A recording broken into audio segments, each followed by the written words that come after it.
So hello topper, स्वागत है आप सभी का। ठीक है, तो आज हम लोग करने वाले हैं चैप्टर नंबर 3 जो कि है बंधुत्व, जाति तथा वर्ग। हमने 2 चैप्टर ऑलरेडी आपका करा दिया है, तीसरा करा रहा हूँ। ऐसे आपके ऑल सब्जेक्ट में मैं चैप्टर वाइज करा रहा हूँ। मैं आप लोगों को थ्योरी करा दूंगा, इंपॉर्टेंट सब्जेक्टिव भी कराऊंगा, टेंशन मत लेना। बहुत इंपॉर्टेंट सब चीज़ कराऊंगा, तो अच्छे तरीके से बस देखते रहना है और पूरे इस चैनल को फॉलो करना है ताकि हर चीज़ आपको मैं दे पाऊँ अच्छे तरीके से। ठीक है, फेंकने वाली बात तो नहीं होती बाबू, याद रख लेना। तो सबसे पहला सवाल है कि महाभारत किसने लिखा। अब महाभारत लिखने वाले व्यक्ति का नाम तुम सबको पता है क्या है? कहोगे हाजी सर वेद व्यास। ठीक है, तो डी नंबर का ऑप्शन सही है, अच्छे से याद रख लेना। ठीक है, रामायण को वाल्मीकि ने लिखा था, वेद व्यास लिखा था महाभारत ने। क्लियर है? महाभारत का रचना किस भाषा में हुआ, यानी महाभारत कौन भाषा में लिखा गया था भैया? तो संस्कृत में लिखा गया था। ए नंबर का ऑप्शन सही है। ठीक है, ए नंबर का ऑप्शन बिल्कुल सही है। अगला सवाल है पुराणों की संख्या कितनी है? तो पुराणों की संख्या जो है वो 18 है। कितना है? 18 है पुराणों की संख्या। बी नंबर का ऑप्शन सही है। कि श्रीमद् भागवत गीता के महत्व पर किसने विचार व्यक्त किया है? तो भैया उन श्रीमद् भागवत गीता, एक भगवत गीता है, तो उसके महत्व पर विचार करने वाले व्यक्ति का नाम है, देखो ध्यान देना, महात्मा गांधी ने भी विचार किया है, विवेकानंद ने भी किया है और बाल गंगाधर तिलक ने भी किया है। इन तीनों व्यक्तियों ने, ठीक है, विचार किया है। ठीक है, तो सभी हो जाएगा। अगला सवाल है 5 नंबर कि मनुस्मृति की रचयिता थी, मतलब मनुस्मृति के रचयिता कौन थे? सवाल ये पूछ रहा है, तो कहोगे सर मनु। मनुस्मृति यानी कि मनु। याद रखो एक चीज़, ठीक है, कि मैं जो कराऊंगा बेहतर कराऊंगा, आपके बोर्ड के लिए कराऊंगा। लड़ने वाला सवाल भी आप सभी को कराऊंगा। पहले चैप्टर वाइज तो ख़त्म कर लूँ, पहले आपके फाउंडेशन को तो ख़त्म कर दूँ मेरे भाई। कहोगे हाजी सर। ठीक है, मतलब पूरे क्लियर तरीके से पढ़ोगे तब तो जाके एग्जाम में फोड़ोगे ना। तो अपने भाई पे विश्वास रखो। ठीक है, 5 पांडवों में से सबसे बड़ा कौन था? अब पांडव में सबसे बड़ा तो पता है युधिष्ठिर था। कहोगे हाँ, युधिष्ठिर, भीम, अर्जुन। कहोगे हाँ। शंकरषण किसका दूसरा नाम था? संकर्षण जो था वो बलराम का दूसरा नाम था, याद रख लेना संकर्षण। ये सवाल भी आई है, बच्चे भूल जाते हैं। ठीक है, तो तुम्हें नहीं भूलना बाबू। ठीक है ना, तुम तो चैंपियंस हो यार। चलो, सबसे पहले अवतारवाद सिद्धांत का व्यापक निरूपण कहाँ किया गया था? तो भैया सबसे पहले अवतारवाद सिद्धांत का जो व्यापक निरूपण था वो किया गया था भगवत गीता में। ठीक है, याद रख लेना, सी नंबर का ऑप्शन सही है, भगवत गीता में। याद होते जा रहा है ना, बहुत बढ़िया। चीटिंग नहीं करनी, अपने आप से चीटिंग करके क्या फ़ायदा, ज़िंदगी में नीचे चले जाओगे, ज़िंदगी में नीचे चले जाओगे। अरे अपने आप को बनाना है, ऊपर लेकर जाना है। हिंदू परंपरा में मोक्ष प्राप्ति का मार्ग क्या है? तो मोक्ष प्राप्ति का मार्ग है ज्ञान मार्ग। हाँ, ज्ञान रहेगा, कर्म और भक्ति, ये तीनों होनी चाहिए तो सभी हो जाएगा। कहोगे हाजी सर ज्ञान कर्म भक्ति, ज्ञान कर्म भक्ति, तीनों मार्ग होना चाहिए। अगला सवाल, ठीक है, ये सवाल आपका बहुत इंपॉर्टेंट है मेरे भाई, ध्यान से देखना। करें कि महाभारत और पुराण में, महाभारत पुराण में मथुरा के शासक यानी मथुरा के राजा जो वंश के थे, ठीक है, उसे क्या कहा जाता था? तो यदु कहा जाता था, यदु वंश। याद रख लेना, यदु कहा जाता था। और ये सवाल बहुत इंपॉर्टेंट है। अच्छा, एक चीज़ मैं आप सभी के बीच में अभी रखना चाहता हूँ ईमानदारी से।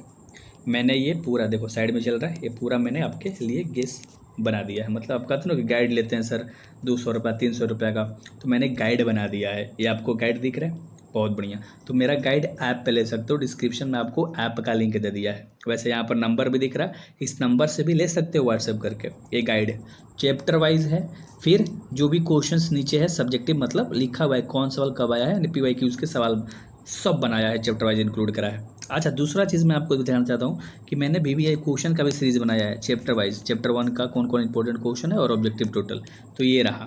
तो दोनों चीज़ आप ले सकते हो। कुछ बच्चे कहते हैं कि सर आर्ट्स ले हम पढ़ रहे हैं और आर्ट्स ले हम पढ़ रहे हैं तो हमें चैप्टर वाइज नोट्स दे दो, मतलब हिस्ट्री का नोट्स, पॉलिटी का नोट्स, पूरा डिटेल में, ताकि हम थ्योरी पढ़ सकें, मतलब लेक्चर कर सकें, अपने से पढ़ के समझ सकें।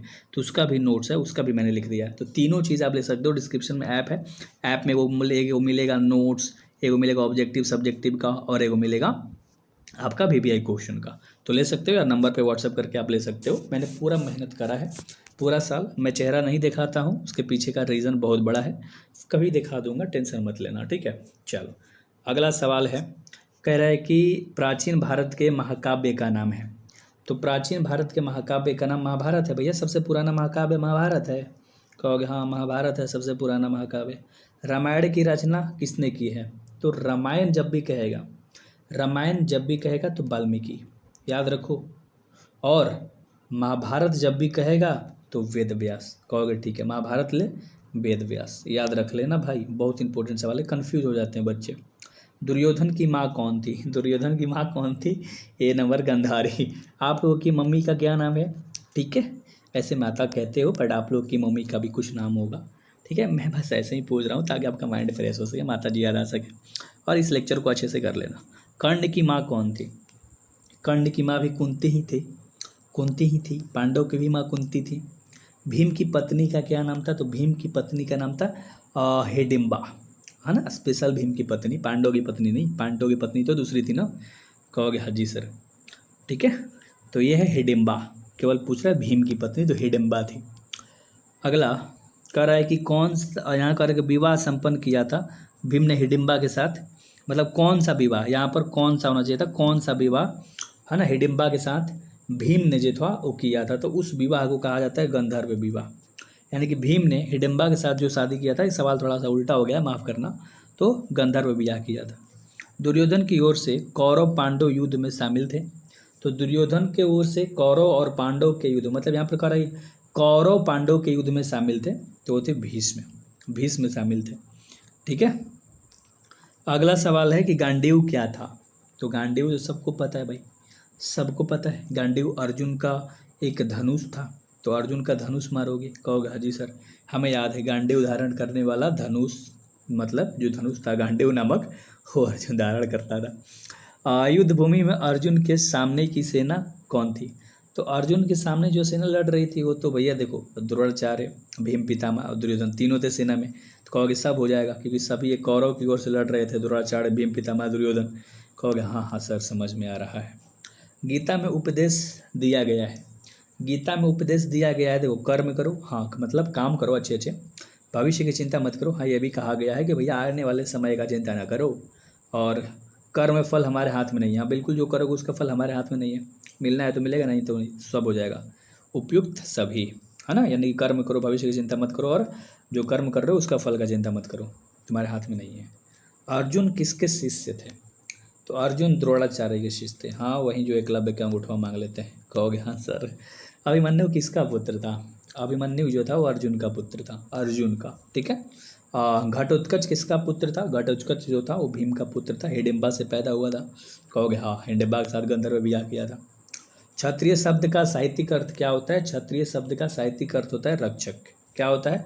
रक्षक, याद हो रहा है। चल अगला सवाल कर लेते हैं कि अम्बा अम्बालिका किसकी पत्नियां थी? अम्बा अम्बालिका जो थी वो विचित्र वीर्य की पत्नियां थी, विचित्र वीर्य की पत्नियां थी, याद रख लेना। कहोगे ठीक है सर, मज़ा आ गया सर, बिल्कुल ठीक है। 26 नंबर सवाल, गंगा पुत्र किसे कहा जाता है? तो गंगा के पुत्र कौन थे? कहोगे भीष्म पितामह, तो भीष्म को कहा जाता था गंगा पुत्र, ठीक, गंगा पुत्र भीष्म को कहा जाता था। 27 नंबर सवाल है कि मानव जीवन के संपूर्ण जीवन को कितने आश्रमों में बांटा गया? तो मानव जीवन के संपूर्ण जीवन को, ठीक है, टोटल 4, हाँ, आश्रमों में बांटा गया है। कितने? टोटल 4। अभी तक सब्सक्राइब नहीं किया ना, कर लो वरना बहुत पछताओगे एग्जाम टाइम में।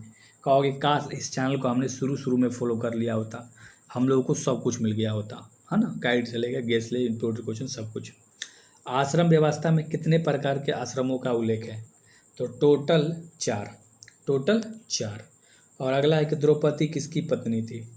जो द्रौपदी थी वो देखो अर्जुन, भीम, नकुल, हाँ सबकी थी क्योंकि ये पांडव थे। ये कौन थे बाबू? ये पांडव थे। तो इन सभी की डी नंबर का ऑप्शन याद रख लेना, डी नंबर का ऑप्शन याद रख लेना। अगला सवाल, महाभारत का युद्ध कितने दिनों तक चला था? तो टोटल 18 दिन, सबको पता है 18 दिन महाभारत हुआ था भाई, बहुत भीषण, ठीक है। अगला, कुरुक्षेत्र का युद्ध किसने जीता था? यानी कि पांडव और कौरव के बीच में जो हुआ था उसमें पांडव विजय हुए थे, तो उसे कुरुक्षेत्र का युद्ध कहा जाता है। कहोगे ठीक है सर। अगला यहाँ कह रहा है कि किस अध्याय में भीष्म द्वारा महाभारत के अधिपूर्ण प्रकार विवाहों का वर्णन किया गया है ना। तो क्या कहोगे? कहोगे सर 102वें, मतलब ये जहाँ लिखा गया है महाभारत, ठीक है, उसमें ये अध्याय है, चैप्टर है, तो 102 वाले चैप्टर में कहा गया है, ठीक है, याद रख लेना आदि पर्व के बारे में। यहाँ पर करें कर्मण्येवाधिकारस्ते मा फलेषु कदाचन, श्रीमद् भागवत गीता के किस अध्याय में वर्णित है? मतलब ये जो श्लोक है कि कर्मण्येवाधिकारस्ते मा फलेषु कदाचन, ये जो है ये द्वितीय अध्याय में वर्णित है, द्वितीय अध्याय में दिया गया है। महाभारत के किस पर्व में वर्ण व्यवस्था का उल्लेख मिलता है? तो वर्ण व्यवस्था का उल्लेख मिलता है आदि पर्व में। आदि पर्व में ए नंबर का ऑप्शन सही है, आदि पर्व में मिलता है। अगला, ऋग्वेद के पुरुष सूक्त में सर्वप्रथम किस वर्ण का उल्लेख मिलता है? तो सवाल पर ज़्यादा फोकस करो, शूद्र का। ऋग्वेद के पुरुष सूक्त में प्रथम किस वर्ण का उल्लेख मिलता है? तो शूद्र का। ठीक है, सवाल 2-3 बार देखोगे, ये सब PDF में मेंशन है जो मैं दूंगा आपको चैप्टर वाइज। ठीक है, चंडाल अस्पृश्य माने जाते थे। जब भी वे नगर में आते थे तो उन्हें लड़की की आवाज़ करके आना पड़ता था ताकि लोग उन्हें देखने के दोष से बच सके। यह कथन किसका है? तो ये जो कथन है वो फाहन का है। मतलब जैसे पहले के लोग चंडाल जो होते थे ना, उनको गांव से बाहर रखा जाता था। वो गांव में आते थे, लोगों का नज़र ना पड़े चंडालों पे, ऐसी स्थिति थी, उनको ना नहीं आने दिया जाता था गांव में।